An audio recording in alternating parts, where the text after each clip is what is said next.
During a period of change, unmatched perhaps since World War II, America was guided by the steady and experienced hand of its 41st Chief Executive, President George Herbert Walker Bush. To this day, his name is associated with the combination of strength and goodness he called for in his 1989 inaugural address, when he challenged the nation to use American strength as a force for good. President Bush has served as a force for good in his own right throughout his remarkable life and career. On the very same day that he graduated from Phillips Academy at Andover, he enlisted in the U.S. Navy as a seaman second class. Within the year, he earned his wings and commission, and at the age of 18, became the youngest pilot in the Navy. In the course of flying 58 missions over the Pacific as a torpedo bomber pilot, he was shot down by Japanese anti-aircraft fire. And although his plane was on fire, he managed to complete his bombing run before going down.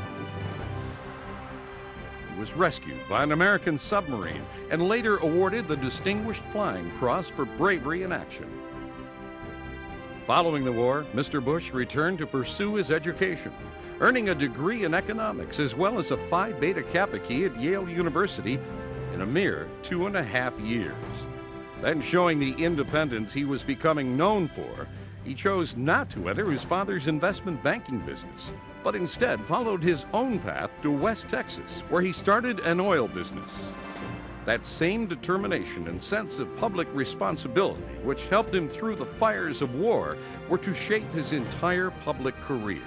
After serving 2 terms as a United States Congressman from the state of Texas, President Bush went on to serve as a U.S. Ambassador to the United Nations, Chairman of the Republican National Committee, and Director of the Central Intelligence Agency, before becoming Vice President in the administration of Ronald Reagan. Breaking the pattern that had plagued so many of his predecessors, he became the first sitting Vice President in more than 150 years to rise to the nation's highest office. In 1989, George Herbert Walker Bush took office in a world that was undergoing dramatic changes. The Berlin Wall fell, the Soviet Union crumbled, and the 40-year Cold War came to an end. During his term, the president took many decisive actions, including leading an international coalition of democracies against the invading forces of Iraq in Kuwait.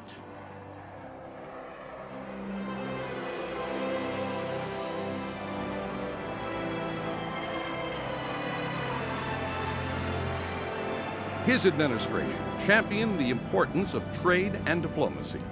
And in 1991, President Bush joined Soviet President Mikhail Gorbachev in signing the Strategic Arms Reduction Treaty, which marked the end of years of nuclear weapons buildups.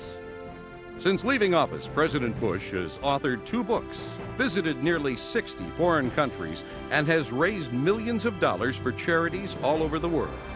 He and his wife of 58 years, the former Barbara Pierce, are the parents of 4 sons and 1 daughter. They live in Houston, Texas.